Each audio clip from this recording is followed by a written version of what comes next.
Hello everyone, आज तारीख है 12 जून 2025। तो आज के द हिंदू के न्यूज़ हम कवर करेंगे। तो ये आज न्यूज़ छोटी हैं पर मतलब है ज़्यादा, पर फिर भी छोटी छोटी हैं, इम्पॉर्टेंट है।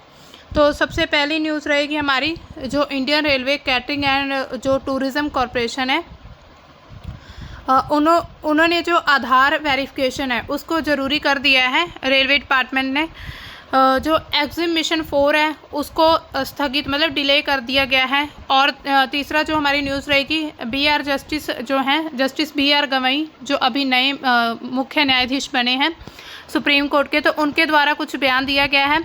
फिर हाई सीज ट्रीटी हम देखेंगे। उसके बाद चीन और अमेरिका के व्यापार में क्या बदलाव हुए हैं। इंडिया में जो किशोर अपराध हैं वो दिनों दिन लगातार बढ़ते जा रहे हैं। और भारत और अमेरिका के बीच व्यापार को लेकर क्या शर्तें तय हुई हैं, क्या कुछ है, तो इन सभी टॉपिक को हम कवर करेंगे। तो सबसे पहले हमारा जो ये टॉपिक रहेगा ये है आधार मैंडेटरी फॉर तत्काल bookings from July 1 curbs imposed on agents. मतलब कि जो रेलवे की बुकिंग करने के लिए अगर आप इमीडिएट बुकिंग करते हो तो उसके लिए आधार वेरिफिकेशन ज़रूरी हो गया है। चर्चा में क्यों है? जो तत्काल टिकटें जो हम किसी एमरजेंसी में बुक करते हैं तो उसके लिए जो मतलब कि उस समय क्या होता है, एजेंट अपना जो बीच में से मतलब कि वो घपलाबाजी कर जाते हैं, तो उन सभी समस्याओं को दूर करने के लिए बदलाव किया गया कि आधार सत्यापन जरूरी कर दिया गया। ये 1 जुलाई 2025 से ये लागू होगा। तो ये जो IRCTC की वेबसाइट है या मोबाइल ऐप के ज़रिए आप टिकट बुक कर सकते हैं, लेकिन उसके लिए आपको आधार कार्ड लिंक करना होगा और उसका फिर जो वेरिफिकेशन है वो ज़रूरी होगा। बिना आधार कार्ड वेरिफिकेशन के आपके जो अकाउंट है उससे टिकट बुकिंग नहीं हो पाएगी। तो बुकिंग के लिए जो वेरिफिकेशन प्रोसेस है वो क्या रहेगा? सबसे पहले आपने इस साइट पर जाना है irctc.co.in पर। तो इसकी जो ऑफिशियल वेबसाइट है उस पर आपने क्या करना है, या फिर अपने यूज़र आईडी मतलब जो आप एप्लीकेशन इसका यूज़ करते हो उस पर अपनी यूज़र आईडी पासवर्ड से आप लॉगिन कर सकते हैं। अगर आपका लॉगिन मतलब आप अगर आपने अकाउंट नहीं बनाया तो सबसे पहले आप उस पर रजिस्टर करेंगे, अपना अकाउंट बनाएंगे, उसके बाद लॉगिन करना है। फिर माई अकाउंट में जाकर माई प्रोफाइल में जाएंगे, उसके बाद आधार KYC का एक ऑप्शन होगा या फिर लिंक योर आधार कार्ड का एक ऐसा ऑप्शन दिख रहा होगा, तो आपने उस पर क्लिक करना है और उससे आपसे जो भी डिटेल मांगी जाएगी उसको भर के फिर आपने वो नंबर फिल करना है जिससे आपका आधार कार्ड लिंक हो, मतलब मोबाइल नंबर जिस पर OTP आएगा, और ऐसे OTP से वेरिफिकेशन हो जाएगा। और जो आपका मतलब IRC जो TC की साइट है उस पर आपका आधार कार्ड लिंक हो जाएगा। फिर आप किसी भी इमीडिएट बुकिंग मतलब तुरंत कर सकते हैं। इसकी सुविधाएं कौन कौन सी दी गई हैं? ये जो डिपार्टमेंट है Indian railway catering and tourist जो मतलब कॉरपोरेशन है उसके लिए क्या क्या सुविधाएं फैसिलिटीज़ क्या क्या मिलती हैं। सबसे पहले तो आधार सत्यापन को ज़रूरी कर दिया गया है। दूसरा ये इसमें चेंजेस इस वजह से हुआ है कि जो एजेंट है उन पर प्रतिबंध लगा हुआ है। जब इमीडिएट बुकिंग होती है तो शुरुआती जो 30 मिनट होते हैं तो उसमें क्या होता है, एजेंटों को टिकट बुक करने से रोका गया है। मतलब जो एजेंट अब टिकट बुक नहीं कर सकते, आप डायरेक्ट अपने अकाउंट से बुकिंग कर सकते हैं। इसका उद्देश्य क्या है? जो काला बाजार चल रहा था, मतलब कि ऐसा होता था कि इमरजेंसी बुकिंग को लेकर आपसे पैसे बहुत ज़्यादा ले लिए जाते थे एजेंटों के द्वारा, तो उस चीज़ को रोकने के लिए इस प्रोसेस को मतलब इस रूल को बनाया गया है, जिससे क्या हो गया जो नॉर्मल आम यात्री होते हैं उनको मतलब कंफर्ट जोन मिल सके। मतलब हर कोई ऐसा नहीं होता कि एमरजेंसी बुकिंग के लिए इतने सारे पैसे दे सके, तो कुछ नॉर्मल लोग भी होते हैं। इसी वजह से उनकी समस्याओं को ध्यान में रखते हुए इसको चेंजेस किए गए हैं। इसके बाद दूसरी फैसिलिटी है कि ऑनलाइन आप भुगतान भी कर सकते हैं, जैसे कि फ़ोन पे, गूगल पे, नेट बैंकिंग या फिर किसी भी अपने बैंक का जो ऐप होता है सॉफ्टवेयर एप्लीकेशन उसके ज़रिए आप पेमेंट कर सकते हैं। इससे क्या होगा? सिक्योर रहेगा, 3D सिक्योर और OTP आधारित भुगतान होगा जब आप नेट बैंकिंग यूज़ करते हैं। तो ऐसे नहीं कि आपने जब मतलब नेट बैंकिंग ओपन किया, आपने अपना कार्ड नंबर भरा और अमाउंट भरी और पेमेंट हो गया, ऐसा नहीं होता। उसमें आपको OTP आएगा मोबाइल नंबर पर। अगर आप OTP फिल करते हैं तो ही आपके जो अकाउंट से पैसे डेबिट मतलब हो सकते हैं, मतलब कट होंगे। उसके अलावा मतलब उसके अलावा नहीं होंगे। अगर आप मान लीजिए गलती से किसी से भरे भी जाते 10,000 20,000 और अगर आप OTP नहीं फिल करते तो आपके अकाउंट में से पैसे नहीं निकाले जाएंगे। तो ये सिक्योर है। सिक्योर सॉकेट लेयर बनाने का एक मतलब और प्राइवेसी को बरकरार रखने के लिए ऐसे कदम उठाए गए हैं। पासवर्ड और अकाउंट सुरक्षा, जो कि IRCTC वेबसाइट यूज़ करते हैं या इनके ज़रिए बुकिंग करते हैं, उसको मजबूत पासवर्ड बनाने के लिए ये अपडेट किया गया, इसमें अपडेशन की गई है। इसके लिए सुविधाएं क्या क्या है? लॉगिन के लिए OTP आता है या कैप्चा सत्यापन होता है, मतलब वो आता है ना साथ जो एक कोड दिखा होता है, वो कहते हैं आप सेम इसे फिल करो, है ना। जो और गतिविधियां जैसे कि अकाउंट लॉक हो जाता है या फिर हैक हो जाता है, इसके लिए रिकवरी विकल्प भी दिए गए हैं। इसका उद्देश्य क्या है कि आपका जो अकाउंट है, ऐसा होता है कि हैक करके कई लोग और जगह मतलब कई अपने फ़ोन में या कहीं भी चला सकते हैं, उस पर ये प्रतिबंध लगाता है। टिकट की आप जब बुकिंग करते हो तो आपकी डिटेल मांगी जाती है, उसमें नाम, आपकी एज होती है या फिर आपका जो लिंग है वो क्या है, सारा कुछ बताना होता है। और यात्रा के समय आपको अपने साथ एक आइडेंटिटी प्रूफ भी रखना होता है, जैसे कि Aadhaar card, voter ID, passport, visa जो होता है, मतलब पासपोर्ट होता है, उसके लिए आपको क्या है, आपके साथ जो आइडेंटिटी प्रूफ होते हैं उनको रखना ज़रूरी हो जाता है। जैसे अवैध यात्रा, कुछ लोग बिना प्रूफ के यात्रा कर लेते हैं, तो उन चीज़ को रोकने के लिए, उसको कंट्रोल करने के लिए ऐसे नियमों में बदलाव किया गया। रेलवे सुरक्षा बल जो RPF और GRP, उसकी सहायता भी मिल सकती है अब आपको। IRCTC ऐप और जो वेबसाइट पर आप GRP यानी कि गवर्नमेंट रेलवे पुलिस और RPF रेलवे प्रोटेक्शन फोर्स की हेल्पलाइन नंबर 139 पर भी कॉल कर सकते हैं। तो ऐसे बहुत से चेंजेस किए गए हैं जिससे जो यात्री हैं उनकी जो यात्रा उनको सुविधाजनक बनाया जा सके, मतलब किसी प्रकार की कोई भी प्रॉब्लम ना हो। सुविधाएं और क्या क्या हैं? आप एक ऐप है रेल मदद ऐप डाउनलोड कर सकते हैं, या फिर स्टेशन में और ट्रेन में सुरक्षा के लिए CCTV कैमरे लगाए गए हैं। RPF कर्मियों को डिप्लॉय किया, मतलब उनको तैनात किया गया है कि कोई भी दिक्कत ना हो। रिफंड और कैंसिलेशन सुरक्षा भी दी गई है इसमें, मतलब अब अगर मान लीजिए किसी तरीके से आपकी जो बुकिंग है वो आप कैंसिल करना चाहते हैं, तो आपके जिस अकाउंट से वो पैसे निकले थे उसी अकाउंट में दोबारा फिर रिफ़ंड हो जाएंगे। SMS और ईमेल अलर्ट भी इसमें लागू किया गया है। मतलब आपको SMS आ जाएगा जब आपकी बुकिंग हो जाएगी, तो इस तरह से आप आसानी से, आपको मतलब अब चिंता करने की ज़रूरत नहीं है। आपको बहुत अच्छे से पता चल जाएगा कि आपने बुकिंग की है, हुई है या नहीं हुई। तो ऐसे बहुत से अपडेट इसमें किए गए हैं। IRCTC iPay, मतलब इससे आप IRCTC का स्वयं का भुगतान है, जो एक अलग से इसकी एक साइट है भुगतान करने के लिए। इससे क्या होगा, फास्ट और सुरक्षित लेन देन है वो सुनिश्चित होगा, मतलब कि जल्दी पेमेंट होगा और सिक्योर होगा। साइबर सुरक्षा जागरूकता के लिए फिशिंग, फर्जी वेबसाइट और स्कैम से बचने के लिए जागरूकता अभियान भी चलाए गए हैं।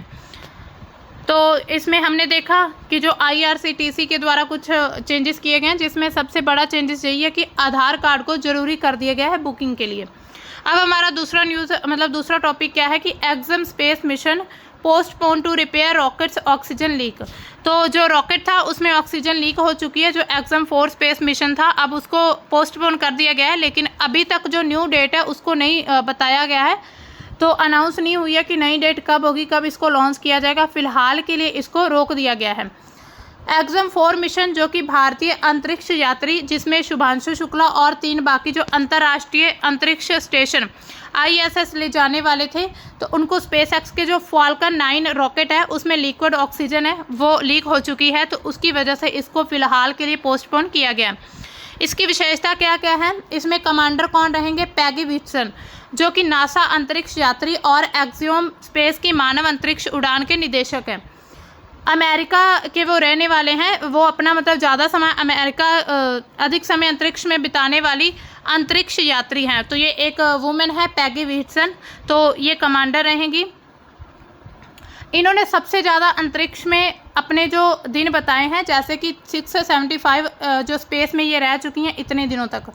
पायलट इसमें कौन होंगे? भारत के होंगे शुभांशु शुक्ला, और भारतीय वायुसेना के पायलट हैं और इसरो के अंतरिक्ष यात्री भी हैं। 1984 में राकेश शर्मा के बाद वो ISS में जाने वाले पहले भारतीय हैं। सबसे पहले 1984 में इंडियन स्पेस सेंटर में जो गए थे 1984 में राकेश शर्मा, उसके बाद ये दूसरे भारतीय हैं जाने वाले, मतलब कि पहले वो थे, दूसरे अब ये हैं शुभांशु शुक्ला।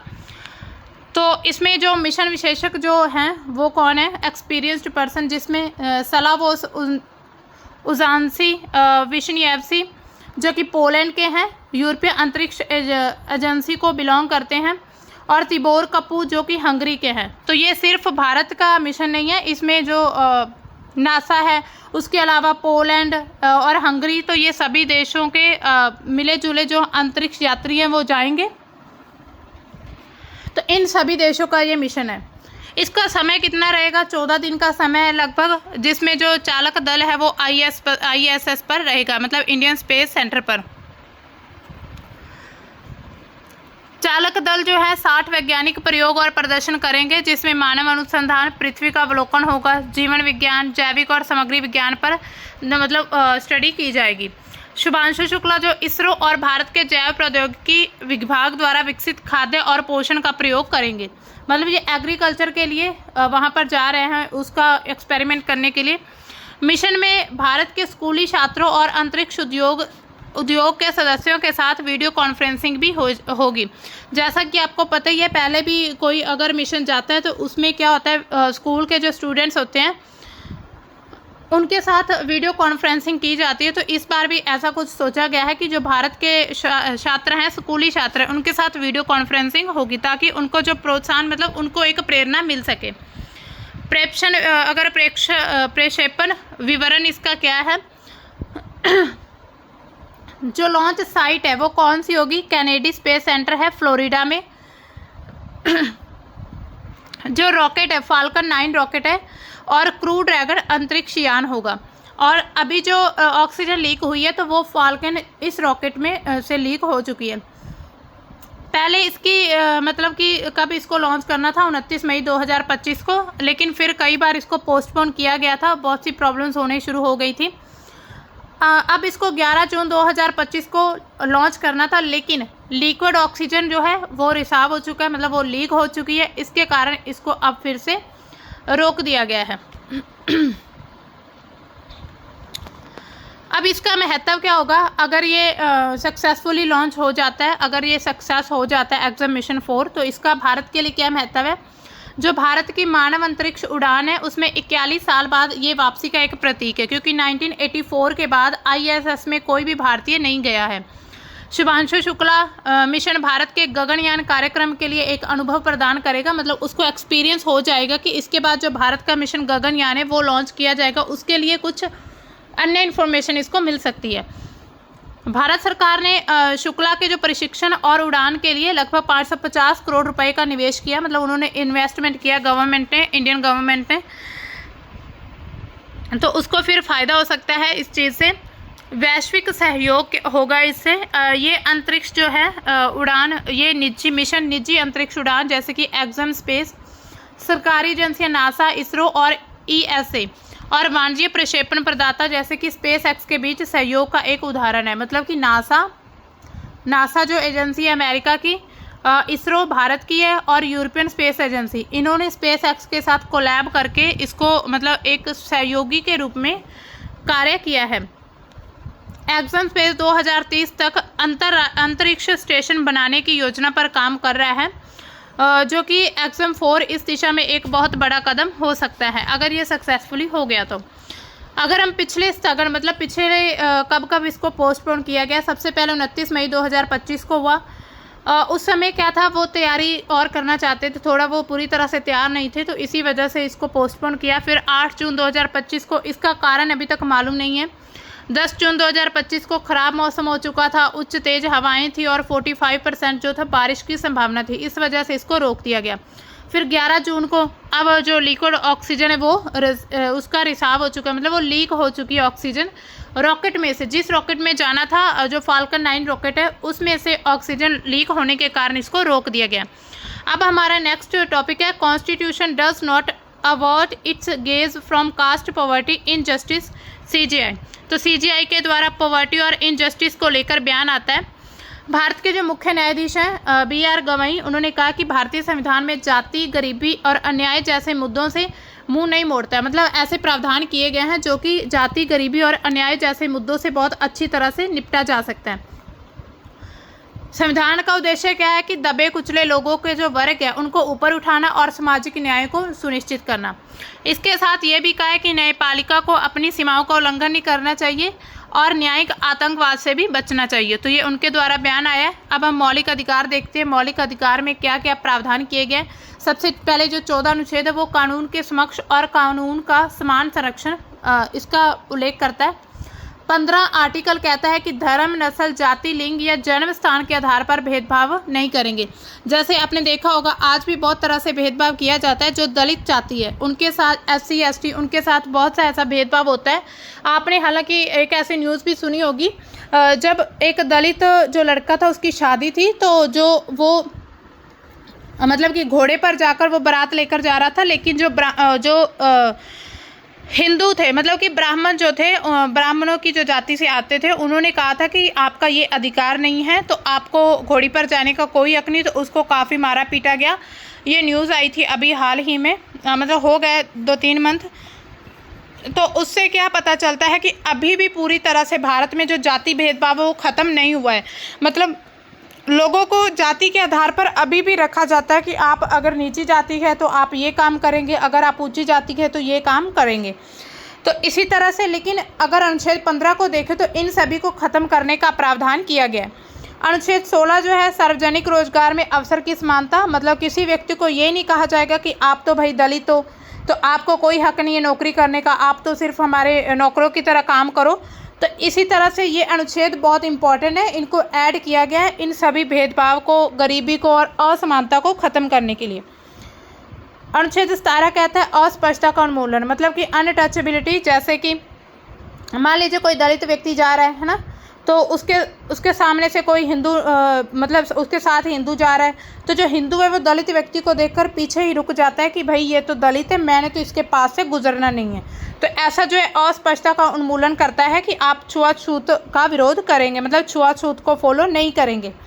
इसके अलावा नीति निर्देशक तत्वों में भी गरीबी, सामाजिक समानता का उल्लेख किया गया है। अनुच्छेद जो 38 है वो बताता है कि सामाजिक, आर्थिक और राजनीतिक न्याय को बढ़ावा दिया जाएगा। मतलब राज्य ऐसी नीतियां बनाएगा जिससे सामाजिक, आर्थिक और राजनीतिक न्याय मिल सके। अनुच्छेद 46 क्या कहता है? अनुसूचित जातियां जिसमें SC ST और OBC जो जातियां उनके लिए एजुकेशन और जो जॉब्स हैं उनमें उनको आरक्षण दिया जाए। आरक्षण नीतियां भी बनाई गई हैं। इसके तहत जो संविधान को ध्यान में रखते हुए इसके राज्यों के द्वारा बहुत सी आरक्षण नीतियां लाई गई हैं। जैसे कि जो अनुच्छेद 15 है उसके खंड आप देखेंगे 4 खंड, 15 का 5 खंड और 6 खंड। तो इसमें जो SC ST और OBC वर्ग है उनको एजुकेशन में आरक्षण, जो उनके लिए जो नौकरी होती है उनमें आरक्षण के प्रावधान किए गए हैं कि इनको इतने % आरक्षण दिया जाएगा। सामाजिक और शैक्षिक रूप से पिछड़े वर्गों के लिए SC ST OBC के लिए शिक्षा, सरकारी नौकरी में आरक्षण प्रदान किया गया। और ऐसा इसलिए कि जो अन्याय है उसको ख़त्म किया जा सके और सामाजिक न्याय को सुनिश्चित कर सके। तो इसके अलावा अगर हम फंडामेंटल राइट्स देखें तो हमारे पास कौन कौन से राइट हैं? सबसे पहले right to equality, right to freedom, right against exploitation मतलब कि शोषण के विरुद्ध अधिकार, right to freedom of religion मतलब आपको किसी भी धर्म को अपनाने का, उसका प्रचार करने का, प्रसार करने का आपको अधिकार है, लेकिन किसी दूसरे व्यक्ति के अधिकार को या उस व्यक्ति के जो धर्म को ठेस नहीं पहुंचानी। 5वां है कल्चरल एंड एजुकेशन राइट्स और 6th है राइट टू कॉन्स्टिट्यूशन रेमेडी। तो इन सब में अगर सबसे इम्पॉर्टेंट अधिकार देखें तो सबसे ज़्यादा इम्पॉर्टेंट ये है 6th, क्योंकि ये 6वां अधिकार इसलिए दिया गया है कि आपके जो बाकी 5 अधिकार हैं उनको आप लागू करवा सकें। कि अगर राज्य या कोई व्यक्ति आपके इन अधिकारों को छीनता है तो आप इसके ज़रिए अपने अधिकार को लागू करवा सकते हैं। तो ये अधिकार बहुत अच्छा है। इसके ज़रिए ही आपको जो रिट देखने को मिलती हैं जो कि सुप्रीम कोर्ट के द्वारा या हाई कोर्ट के द्वारा जारी की जाती हैं। रिट 5 प्रकार की रिट होती है। तो उसमें इसके अंतर्गत ही जो अधिकार मौलिक अधिकार 6 है, संवैधानिक उपचारों का अधिकार, उसके अंतर्गत रिटों को जारी कर सकते हैं। अब देखिए सामाजिक न्याय में चुनौतियां क्या क्या आती हैं। जातिगत भेदभाव अभी भी हम बहुत जगह पर देखते हैं, लोग जाति के आधार पर भेदभाव करते हैं। अगर कोई नीची जाति का तो उसको अपने पास नहीं आने देते, या उससे अपना काम नहीं करवाते, या फिर उसको छूने से मतलब घबराते हैं, या ऐसा उनको नीच काम दिए जाते हैं। आर्थिक असमानता है, मतलब कि गरीबी और संसाधनों तक हर एक व्यक्ति की पहुंच नहीं है। मतलब कि गांव में अगर आप देखेंगे तो ज़्यादातर लोग गरीब ही दिखेंगे आपको। या फिर ऐसा हो सकता है कि जो जाति के आधार पर भी गरीबी होती है कि आप नीची जाति हैं तो नीची जाति के हैं तो आपको जॉब नहीं मिलेगी, जिस वजह से वो आर्थिक सत्र पर नीचे रह जाते हैं। जागरूकता और कार्यान्वयन, मतलब लोगों में अभी तक जागरूकता नहीं है। लोगों को बहुत से आपको बहुत से लोग ऐसे दिख जाएंगे जिनको अभी तक अपने अधिकारों के बारे में पता नहीं है कि भाई हमारे पास ये अधिकार है और इसके ज़रिए हम लोगों, अगर बाकी लोग हमारे अधिकारों का उल्लंघन करते हैं या हनन करते हैं तो हम उन पर मुकदमा कर सकते हैं। अभी तक सभी लोगों में इतनी अवेयरनेस नहीं है, खास करके जो गांव के लोग होते हैं उनमें। और संवैधानिक प्रावधानों का प्रभावी कार्यान्वयन भी नहीं हुआ है, मतलब पूरी तरह से लोगों तक इसकी पहुँच को सुनिश्चित नहीं बनाया गया। अब हमारा देखिए जो नेक्स्ट टॉपिक है, India unlikely to ratify high seas treaty at UN ocean conference. India had signed the agreement in 2024 pending ratification minister Jitendra Singh at the ocean conference 2025। तो ओशन कॉन्फ्रेंस 2025 जो है फ्रांस में अभी हो रही है, तो उसमें जो मिनिस्टर हैं भारत के, तो उन्होंने कहा है कि भारत ने 2024 में ही हाई सीज ट्रीटी पर सिग्नेचर कर दिए थे। जो ये तीसरा संयुक्त राष्ट्र महासागर सम्मेलन है उसमें 95 से अधिक देशों ने समर्थन किया है, जो कि अभी वर्तमान में 9 से 13 जून तक चल रहा है। फ्रांस के जो नीस है उस जगह पर चल रहा है ये। इसका उद्देश्य क्या है कि जो सतत विकास है, मतलब कि सस्टेनेबल डेवलपमेंट गोल्स हैं, उनके लिए महासागर, समुद्र और समुद्री जो संसाधन है उनका संरक्षण किया जा सके, समुद्री जीवन को सुरक्षित किया जा सके और सतत उपयोग के लिए तत्काल कार्रवाई की जाए। सतत विकास का जो गोल है 14 नंबर जो गोल है उसके कार्यान्वयन को समर्थन करना और उसके लिए आगे नए नए तरीके हैं उनकी पहचान करना इस कॉन्फ्रेंस का लक्ष्य है। जो ये तीसरी संयुक्त राष्ट्र महासागर कॉन्फ्रेंस है इसमें 18 और देशों ने इस संधि का अनुमोदन किया, मतलब 18 देश और इसमें शामिल हो चुके हैं। Albania, Bahamas, Belgium, Croatia, Denmark, Fiji, Malta, Greece, Jamaica, Jordan, Liberia, Solomon द्वीप, टुवालू, वियतनाम, कोटे डिआइवर, मॉरिटानिया, वानुअतु और गिनी बिसाऊ जैसे देश शामिल है। तो इन सभी ने अभी इनको रेटिफाई कर दिया है, मतलब कि ये इसमें शामिल हो चुके हैं। अब देखिए रेटिफिकेशन कितनी 49 की हो चुकी है और सिग्नेचर कितने हैं 134। रेटिफाई मतलब कि अपने देश में इसको लागू कर देना या इसको पूरी तरह से मान्यता प्राप्त कर लेना, इसमें से पूरी तरह से ऐड मतलब शामिल हो जाना, जिसको रेटिफाई कहते हैं। लेकिन जो सिग्नेचर है वो 134 कंट्रीज़ के द्वारा किए गए हैं। अगर हम देखें अनक्लोज क्या है, United Nations convention on the law of the sea UNCLOS, तो ये 1982 में इसका गठन किया गया था। तो इसमें क्या है कि जो सी लेवल है ना उसको सी को अलग अलग जोन में बांट दिया जाता है और फिर उसकी सुरक्षा के प्रबंधन किए जाते हैं। इस पर बातचीत होती है कि कैसे जो महासागरों का जो जीवन है उसको हमने संरक्षण कैसे करना है, उसके लिए क्या क्या नीतियाँ बनानी है, क्या क्या हमें ज़रूरत है, आगे जो जागरूकता कैसे लोगों तक पहुंचानी है। तो इन सभी के पर डिस्कशन किया जाता है कॉन्फ्रेंस में। तो आप देख सकते हैं जो यूनाइटेड नेशंस है उसका जो कॉन्स्टिट्यूशन है उसमें सस्टेनेबल डेवलपमेंट गोल जो 14 नंबर गोल है वो इसी चीज़ पर ध्यान केंद्रित करता है कि महासागरों का जो मतलब जीवन है या महासागरों को आप अच्छे से संरक्षित कर सकें। The convention has created 3 new institutions on the international level, मतलब 3 न्यू इंस्टीट्यूशन क्रिएट किए गए हैं। सबसे पहला the international tribunal for the law of the sea, मतलब कि जो समुद्र के सी के कुछ लॉ के लिए एक ट्रिब्यूनल बनाया गया है। दूसरा इंटरनेशनल सी बेड अथॉरिटी, एक अथॉरिटी है बनाई गई है कि जो कि मैरिन इन्वायरमेंट है वो उसके लिए हार्मफुल इफ़ेक्ट और जो arise from deep sea bed related activities उनको कंट्रोल कर सके। The commission on the limits of the continental shelf, मतलब कि जो एक कमीशन बनाया गया है जो कि कॉन्टिनेंटल शेल्फ तक ध्यान देता है। इसमें अगर हम ओवरव्यू देखें इसका अनक्लॉज का, तो एन इंटरनेशनल ट्रीटी है जो कि 1982 में इसको अडॉप्ट किया गया था। ये क्या डिफाइन करती है? Rights and responsibilities of nations regarding use of the world's ocean, मतलब कि आप अगर जो विश्व के जो ओशियन है, महासागर, उसका यूज़ करते हैं तो उसके प्रति आपको अवेयरनेस और जागरूकता भी आपके अंदर होनी चाहिए। रिस्पॉन्सिबिलिटी, कुछ जिम्मेदारी होनी चाहिए। Provides a legal framework marine and maritime activities, जो मैरीटाइम एक्टिविटीज़ होती हैं उनके लिए लीगल फ्रेमवर्क तैयार करना। इसमें अलग अलग जोन बांटेंगे, जैसे कि टेरिटोरियल जोन है, कॉन्टिजियस जोन है, एक्सक्लूसिव इकोनॉमिक जोन है और कॉन्टिनेंटल शेल्फ है। तो अलग अलग जोन में बांटकर इसको अच्छे से संरक्षित किया जा सकता है। इस पर रिस्पॉन्सिबिलिटी, जो भी जिम्मेदारी है, पूरे जितने भी देश हैं जो समुद्रों का मतलब कि यूज़ करते हैं उसके प्रति उनको जागरूक या उनके लिए कुछ जिम्मेदारियां बनती हैं।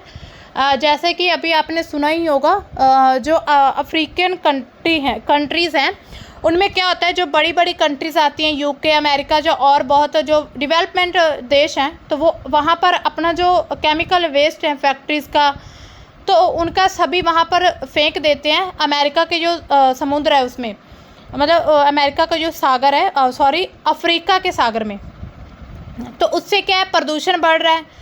लेकिन हमारी, अगर हम किसी चीज़ को यूज़ करें तो उसके प्रति हमारी जिम्मेदारी भी बनती है। तो इस चीज़ को, जिम्मेदारी का एहसास कराने के लिए ये एक ऐसी कॉन्फ्रेंस की जाती है जिससे लोगों में अवेयरनेस, अलग अलग देश के लोगों को इसके बारे में जानकारी दी जा सके। इसके की प्रोविजंस क्या क्या हैं? फ्रीडम ऑफ नेविगेशन की फ्रीडम देता है, sovereign rights over resources, protection of marine environment, मतलब जो मैरीन इन्वायरमेंट है उसके लिए आपको प्रोटेक्शन करनी है। साइंटिफिक रिसर्च राइट्स, मतलब आप साइंटिफिक रिसर्च कर सकते हैं, तो ये लीगल फ्रेमवर्क प्रोवाइड करता है। डिप्यूट सेटलमेंट भी किए जाते हैं इसमें। Taken to the international tribunal for the law of the sea, मतलब सी को लेकर, समुद्र को लेकर कुछ लॉ बनाए गए हैं। तो इसमें अगर कोई डिस्प्यूट होते हैं तो वो इस लेवल पर, मतलब कि कॉन्फ्रेंस में ही उसको सॉल्व किया जाता है। अगर हम जोन देखें अलग अलग, सबसे पहले आप देख सकते हैं कौन कौन से जोन है। ये कॉन्टिनेंटल शेल्फ है, एक्सक्लूसिव इकोनॉमिक जोन है, टेरिटोरियल जोन है और ये जो कॉन्टिजियस जोन है। तो अलग अलग प्रकार के आप जोन देख सकते हैं इसमें। अगर किसी चीज़ को आप पार्ट में डिवाइड कर देते हो ना, ऐसे मान लीजिए कोई चीज़ है, इसको आपने अलग अलग पार्ट में डिवाइड कर दिया, अब उसकी एक एक पार्ट की अलग अलग प्रॉब्लम को जानना, समझना और फिर उसका सोल्यूशन निकालना, तो इससे आपको आसानी रहेगी। बाकायदा इसके कि आप एक बहुत बड़ी चीज़ है, मतलब कोई भी आप एरिया ले लीजिए, उसमें आपको सुधार करना है। मतलब आप क्या सुधार करेंगे, पहले तो आपको यही पता नहीं चलेगा कि किस क्षेत्र में क्या कमी चल रही है। तो उसी तरह से इस जो समुद्र है, मतलब जो महासागर है, उनको अलग अलग जोन में बांटकर इनका जो भी मैरीटाइम जो इनका संरक्षण है, मतलब एक्टिविटीज़ हैं, उनमें बहुत अच्छे तरीके से सुधार किया जा सके। तो ये सभी उद्देश्य हैं इस कॉन्फ्रेंस के। तो आप इसमें सस्टेनेबल डेवलपमेंट गोल्स हैं, सारे ये दिए हुए हैं, सबसे पहला, दूसरा, तीसरा। तो इसके ज़रिए सभी जो कॉन्फ्रेंस होती हैं वो की जाती हैं। तो अभी जो अनक्लोज कॉन्फ्रेंस है वो ये 14 नंबर गोल के लेकर चल रही है, मतलब लाइफ बिलो वाटर, मतलब कि जो पानी के नीचे जो ज़िंदगी है उसको समझना, उसको संरक्षित करना। अब देखिए नेक्स्ट न्यूज़ है हमारी, US China deal is done, tariffs to stay at 55%, Trump.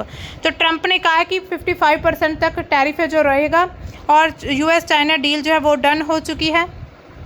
अमेरिकी राष्ट्रपति डोनाल्ड ट्रंप ने यह घोषणा की कि वॉशिंगटन एक नए व्यापार ढांचे के तहत चीन से चुंबक और दुर्लभ खनिज प्राप्त करेगा। चीनी वस्तु पर टैरिफ 55% तक रहेगा। तो ट्रंप ने एक ट्वीट करके भी ये कहा है, आप देख सकते हैं, उन्होंने कहा है कि अमेरिका चीन को वो सब चीज़ प्रदान करेगा जिसके लिए डील की गई थी, मतलब जिसके लिए बातचीत हुई थी। चीनी छात्रों को अमेरिकी कॉलेज और विश्वविद्यालयों में पढ़ने की अनुमति भी दी जाएगी। यहाँ पर आप ट्वीट में भी देख सकते हैं 55% टोटल टैरिफ रहेगा चाइना के जो सामान है उस पर। भारत पर इस चीज़ का क्या प्रभाव पड़ेगा, व्यापार घाटे का असर हो सकता है। भारत का चीन के साथ जो व्यापार घाटा चल रहा है जो कि $97 बिलियन है। 2025 में बढ़कर 2.25 लाख करोड़ रुपए तक पहुंच चुका है। अमेरिका चीन समझौते के तहत चीन द्वारा अमेरिकी उत्पादों पर कितना 10% टैरिफ लगाया गया है और अमेरिका द्वारा 55% टैरिफ लगा दिया है। और भारत के निर्यात पर दबाव पड़ सकता है, खास करके अगर चीन अपने बाज़ार को अमेरिकी उत्पादों के लिए ना खोल मतलब अमेरिकी उत्पादों के लिए खोल दिए तो भारतीय जो निर्यात है जैसे कि फार्मास्यूटिकल और आईटी उत्पाद प्रभावित हो सकते हैं।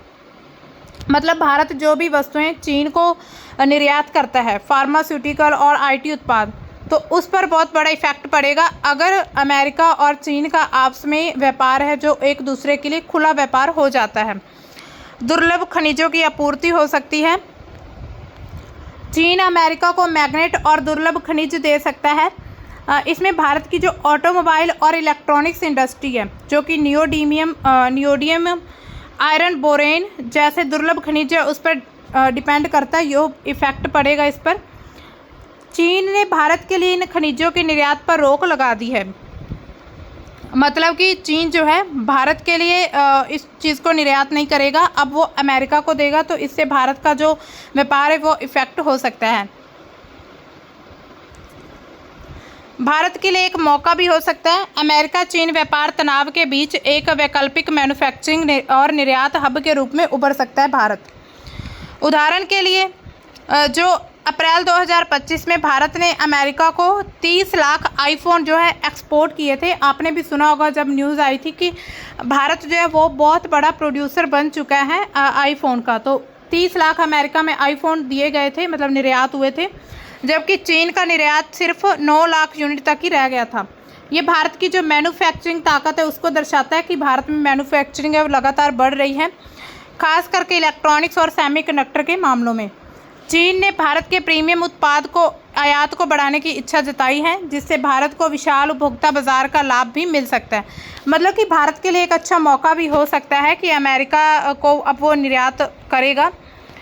अब देखिए आर्थिक और कूटनीतिक प्रभाव क्या पड़ सकता है। अगर हम डेटा देखें 2024 का, भारत और चीन के बीच व्यापार हुआ था 118.4 बिलियन डॉलर का, जिसमें क्या हुआ, आयात में उछाल देखा गया है, आयात बढ़ा है। अमेरिका चीन समझौता भारत के लिए अवसर चुनौतियां दोनों ला सकता है। चुनौती भी हो सकती है जिससे क्या होगा कि चीन भारत के साथ अपना व्यापार कम करके अमेरिका के साथ अपना व्यापार बढ़ा सकता है। मौका भी होगा कि जो मतलब कि चीन को अब जिस चीज़ की ज़रूरत है, मतलब अब वो चीन जो वहाँ पर निर्यात करना चाहता है, तो चीन भारत पर एक तरह से डिपेंड है, क्योंकि इसकी जो फार्मास्यूटिकल और हम जो देखते हैं आईटी जो टेक्नोलॉजी है उससे रिलेटेड जो है चीन भारत से बहुत कुछ निर्यात करता है। अमेरिकी टैरिफ के कारण अगर चीनी उत्पादों की मांग कम हो गई तो भारत अपने निर्यात को बढ़ा सकता है ना। तो जैसे कि ट्रंप ने कहा है कि चीन जो उत्पाद है उस पर 55% तक टैरिफ लगाया जाएगा। अगर ये और भी बढ़ जाता है तो इससे क्या होगा, भारत को फ़ायदा, भारत का निर्यात फिर बढ़ने लगेगा। हालांकि जो चीन की सख्त निर्यात नीतियां जैसे कि दुर्लभ खनिजों पर प्रतिबंध भारत के लिए एक चुनौती बन सकती है। हाल ही की जो कूटनीति प्रगति है जिसमें बीजिंग में सकारात्मक वार्ता हुई थी, मतलब वहाँ पर एक उनकी बातचीत चल रही थी बीजिंग में, और लाइन ऑफ एक्चुअल कंट्रोल पर बहाली की बात हुई थी, व्यापार सहयोग को भी बढ़ावा दे सकते हैं। इसके अलावा क्षेत्रीय व्यापार गतिशीलता, अमेरिका चीन समझौते से क्या होगा कि वैश्विक व्यापार में बदलाव हो सकते हैं, जिसका असर भारत और बाकी जो पड़ोसी देश हैं उन पर पड़ेगा। पड़ोसी देश में जैसे बांग्लादेश ने भारतीय उत्पादों पर प्रतिबंध लगाए थे, जिसके जवाब में भारत ने भी बांग्लादेश जो आयात है उस पर रोक लगा दी है, जिससे उनके $770 मिलियन व्यापार पर असर पड़ा है। क्षेत्रीय तनाव मतलब व्यापार तनाव को और ज़्यादा बढ़ा सकता है। तो अब देखिए हमारा जो नेक्स्ट टॉपिक है न्यूज़ का वो है violent crimes by juveniles have increased in India. मतलब जो किशोरों के द्वारा अपराध किए जाते हैं भारत में वो लगातार बढ़ते जा रहे हैं। यहाँ पर हम डेटा के थ्रू समझ लेते हैं। सबसे पहला जो ये दिया हुआ है चार्ट, इसमें देखिए, इसमें क्या आप देख सकते हैं जो ईयर के अकॉर्डिंग बढ़ते जा रहे हैं। 2016 में इतने अपराध हुए थे, 17, 18, 19 और 20, तो 20 में अभी बढ़ चुके हैं। इंडिया के आप यूएसए में तो बहुत ज़्यादा है, अब इंडिया में भी आप देख सकते हैं ऐसे ऐसे ऐसे करके थोड़े कम हुए थे 19 में फिर बढ़ने शुरू हो चुके हैं। उसके अलावा आप देख सकते हैं 2016 से कंपेयर करके 2022 तक ये लगातार भारत के अपराध बढ़े हैं। आप ग्राफ के ज़रिए भी समझ सकते हैं। और अगर इसमें एरियाज देखा जाए, मतलब कौन कौन से एरिया में ज़्यादा है, तो राजस्थान, महाराष्ट्र, मध्य प्रदेश और झारखंड, तो इन सभी में ज़्यादा अपराध देखने को मिलते हैं। 2022 में भारत में जो लगभग आधे से ज़्यादा किशोर अपराधों के मामले में पकड़े गए थे। और कुछ महीने पहले ब्रिटिश मिनी सीरीज़ रिलीज़ हुई थी किशोर अवस्था को लेकर, जिसमें 13 वर्ष के लड़के जैमी की खौफनाक कहानी को बताया गया है। और वो अपने सहपाठी जो कैटी की हत्या कर देता है। तो ऐसी एक स्टोरी है, ब्रिटिशों के द्वारा बनाई गई है, मतलब उन्होंने दिखाया स्टोरी में। इसे सिंगल टेक फॉर्मेट, दमदार अभिनय, सहज निर्देशन और बेहतरीन कहानी कहने के लिए समीक्षक द्वारा सराहा गया। मतलब ऐसा कहा गया है कि ये सिंगल टेक में इसको रिकॉर्ड किया गया था, मतलब इसको बनाया गया था। इसमें बहुत अच्छी एक्टिंग की है। निर्देशन इसका जो सहज और बेहतरीन कहानी है, मतलब इससे बहुत कुछ सीखने को भी मिलता है।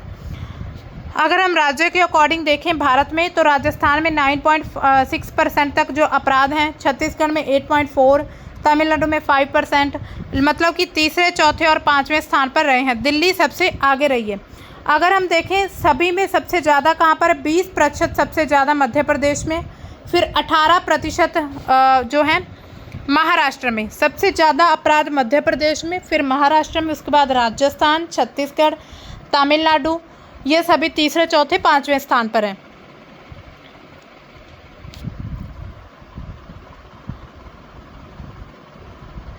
जो दिल्ली है वो सबसे आगे है, मतलब कि आकार में भले ही वो छोटी है, लेकिन फिर भी उसमें अपराध ज़्यादा देखेंगे। जैसे कि 6.8% का ये डेटा दिया गया है, ये राजधानी में अपराध किए गए हैं।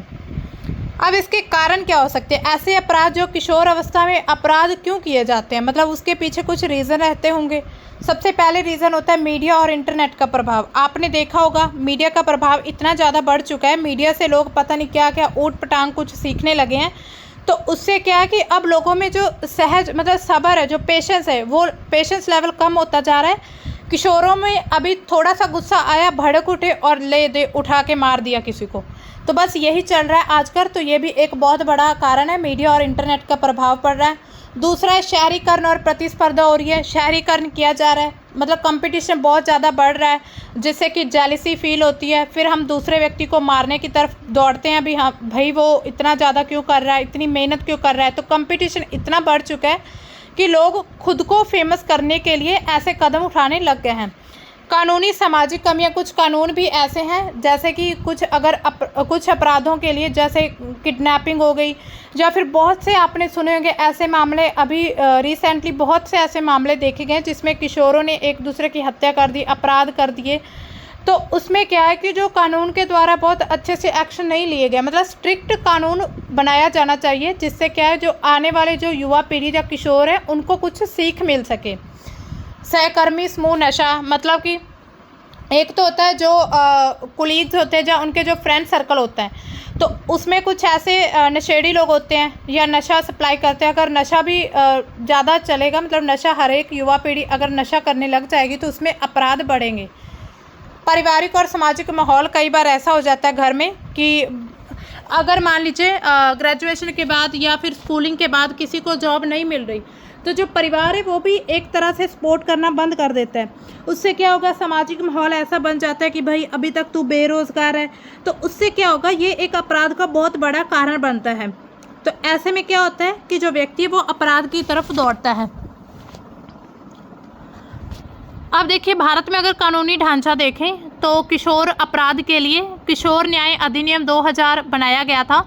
उससे 16 से 18 वर्ष के जो किशोर हैं उनके अपराधों के लिए वयस्कों की तरह ही मुकदमा चलाया जा सकता है, लेकिन छोटे अपराधों के लिए उनको पुनर्वास पर जोर दिया जाता है। निवारण के उपाय क्या किए गए हैं, मतलब इसका निवारण कैसे हो सकता है? सबसे पहले पारिवारिक सहयोग होना चाहिए। माता पिता को संवेदनशील, अपने बच्चों के प्रति सहयोगात्मक व्यवहार होना चाहिए। हिंसक सामग्री तक बच्चों की पहुंच नहीं होनी चाहिए, जैसे कि घर में जो चाकू या पिस्टल वगैरह, किसी घर में रिवॉल्वर होता है तो ऐसे खुले में पड़ा रहता है, तो अगर किसी को गुस्सा आया तो उसने झट से रिवॉल्वर उठाया और ले मार दिया किसी को। तो इसी तरह से जो हिंसक सामग्री है उनको दूर रखना चाहिए बच्चों की पहुंच से। शिक्षा और जागरूकता होनी चाहिए जो कि सेक्स और मानसिक स्वास्थ्य शिक्षा किशोरों को सही दिशा में मार्गदर्शन कर सकती है।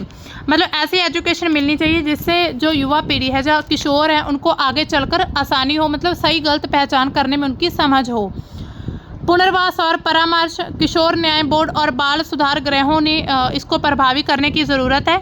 जो बाल सुधार गृह हैं उनको और ज़्यादा प्रभावी किया जा सके। ऐसा होता है कि अगर किसी बच्चे ने अपराध किया, उसको बाल सुधार या कहीं किसी हिरासत में रख लिया 3-4 महीने 6 महीने, तो उसके अंदर गुस्सा इतना आ जाता है कि जब वो बाहर निकलता है, मतलब जब उसको आज़ादी मिलती है, तो फिर और ज़्यादा हिंसक अपराध करता है। तो इसी तरह से जो सुधार गृह होते हैं उनको प्रभावी बनाना होगा कि बच्चों को ऐसी चीज़ें सिखाई जाएं जो आज़ादी मिलने के बाद वो गलत तरह से फिर से कोई भी अपराध ना करें। सामाजिक सुधार होने चाहिए, जैसे कि नशे की रोकथाम पर ध्यान देना होगा, सहकर्मी समूहों पर निगरानी रखी जानी चाहिए, सामूहिक सहायता कार्यक्रम होने चाहिए, तो उससे क्या होगा, हिंसा कम हो सकती है। अब देखिए हमारे जो नेक्स्ट न्यूज़ है, India US inch closer to limited trade agreement. मतलब इंडिया और यूएसए के बीच जो ट्रेड एग्रीमेंट है वो बिल्कुल उसके क्लोज पहुंच चुके हैं। तो ऐसा माना जा रहा है कि deal is likely to be signed by November तक डील को साइन करने की संभावना है। The earlier goal was to finalise an initial agreement by 9 July when US tariffs kick in. Sticky issues include high US tariffs on steel aluminium imports. मतलब US के द्वारा जो स्टील और एल्यूमिनियम पर जो इतने इंपोर्ट लगाए गए थे, जो इंपोर्ट ड्यूटी लगी थी, तो उसको लेकर ये डील आई है, मतलब डील करी जा रही है। भारत अमेरिका व्यापार समझौता, जिसमें सीमित रियायतों का संभावित प्रारंभिक मिनी डील भी शामिल की गई है। अमेरिका में सितंबर और नवंबर के बीच जो शरद ऋतु की मूल समय सीमा उस तक तय की जाएगी। तो जो शरद ऋतु है उस तक माना जा रहा है कि ये डील साइन होगी। दोनों पक्षों के अधिकारियों ने 9 जुलाई से पहले प्रारंभिक समझौते को अंतिम रूप देने का विश्वास जताया है कि 9 जुलाई तक हम इस जो समझौता किया इसको अंतिम रूप दे देंगे। जो भारत के वाणिज्य मंत्री हैं पीयूष गोयल, उनके नेतृत्व में भारतीय दल ने इस बातचीत को आगे बढ़ाया है। अमेरिका का दौरा हुआ है, जिसके बाद जो वार्ताकार हैं अमेरिकी दल 1 सप्ताह की भारत की यात्रा पर आया था। मतलब कि पहले भारत के जो एक दल था वो गया था अमेरिका में, अब वहाँ से एक दल आया जो कि 10 जून की जो उनकी बातचीत है, जो भी वार्तालाप थी, वो ख़त्म हुई है। हालांकि जो उत्पादक वार्ता के बावजूद कुछ पेचीदा मुद्दे अभी भी बने हुए हैं जो कि प्रारंभिक सौदे के अंतिम रूप में बाधा बन रहे हैं। मतलब कुछ ऐसे मुद्दे भी बने हुए हैं जिसमें जो डील है उस पर अभी भी बातचीत करने की संभावना योजना की जा रही है। भारत अमेरिका 2025 तक पारस्परिक रूप से लाभकारी बहुक्षेत्रीय द्विपक्षीय व्यापार समझौता बाइलेटरल टीटी जो अलायंस है उसके पहले चरण पर बातचीत करने की दिशा में काम कर रहे हैं। मतलब कि जो द्विपक्षीय व्यापार समझौता है उस पर बातचीत चल रही है। 4 जून को अमेरिकी राष्ट्रपति डोनाल्ड ट्रंप ने स्टील और एल्यूमिनियम के आयात पर टैरिफ को दुगना कर दिया था और 50% करने के कार्यकारी आदेश पर साइन हुए थे। ये कदम क्या है, मार्च में इन धातुओं पर आयात शुल्क को बढ़ाकर 25% तक उनके फैसले के बाद उठाया गया। मतलब कि जो धातुएं हैं उन पर जो आयात शुल्क बढ़ाया गया 25%, तो उसके बाद ऐसा फैसला किया गया है कि अब जो वार्तालाप की जाएगी उसके तहत ट्रेड जो समझौता है वो किया जाएगा। मार्च में जब टैरिफ बढ़ा था, जब अमेरिका ने अनाउंस किया था ट्रंप ने टैरिफ बढ़ाने को, तो भारत सरकार ने विरोध किया था और विश्व व्यापार संगठन को भी सूचित किया था कि वे अमेरिका पर पारस्परिक टैरिफ लगाने का अधिकार बनाए। मतलब कि भारत ने उसका विरोध किया था। तब से ही इस मामले पर दोनों देशों के बीच द्विपक्षीय रूप से चर्चा चल रही है। व्यापार समझौते के लिए 9 जुलाई की जो तारीख है वो सुनिश्चित की गई है और इसी दिन ट्रंप द्वारा मुक्ति दिवस के अवसर पर टैरिफ वृद्धि पर लगाया गया था। 90 दिवसीय विराम जो है समाप्त हो जाएगा। मतलब कि 90 दिनों तक जो उसका उसने एक गोल रखा था, मतलब कि 90 दिन का जो टैरिफ है वो ख़त्म होगा 9 जुलाई तक। तो उसी दिन ही जो समझौता है उसको डन किया जाएगा, भारत और अमेरिका का समझौता। अब इसमें कुछ चुनौतियां भी आती हैं भारत और अमेरिका का जो व्यापार है उसमें। भारत का जो डेयरी, कृषि, डिजिटल सेवा, मेडिकल सर्विस जैसे क्षेत्रों में अमेरिका मांगों को पूरी तरह स्वीकार करने के लिए तैयार नहीं है। मतलब अमेरिका की जो मांगे हैं इन क्षेत्रों को लेकर तो भारत पूरी तरह से स्वीकार नहीं कर सकता। इसके अलावा अमेरिका द्वारा जो 10% बेसलाइन टैरिफ और 16% आयात शुल्क को हटाने की भारत की मांग पर सहमति नहीं बनी है। मतलब कि भारत ने मांग की है कि 10% बेसलाइन टैरिफ और 16% आयात शुल्क इसको हटा दिया जाए, लेकिन अभी तक अमेरिका इसके लिए सहमत नहीं हुआ है, तो ये भी एक चुनौती है। अब इस समझौते का रणनीतिक महत्व क्या है? ये सिर्फ आर्थिक नहीं है बल्कि भू राजनीतिक दृष्टि में भी महत्वपूर्ण है, क्योंकि दोनों देश जो हैं हिंद प्रशांत महासागर में सहयोग और चीनी प्रभाव को संतुलित कर सकते हैं और रणनीतिक साझेदारी को मजबूत करना चाहते हैं। तो जो अमेरिका और जो भारत है उसका जो मतलब व्यापार समझौता है वो 9 जुलाई तक इस पे दोबारा फिर से बातचीत होगी और उसके बाद नवंबर तक इसको डन करने की बात की गई है। तो ये थे हमारे आज के टॉपिक, जो द हिंदू के इम्पॉर्टेंट टॉपिक थे। छोटे थे लेकिन फिर भी इम्पॉर्टेंट थे। तो मिलते हैं हम अपने कल के न्यूज़ के साथ, तब तक के लिए बाय। Thanks for watching.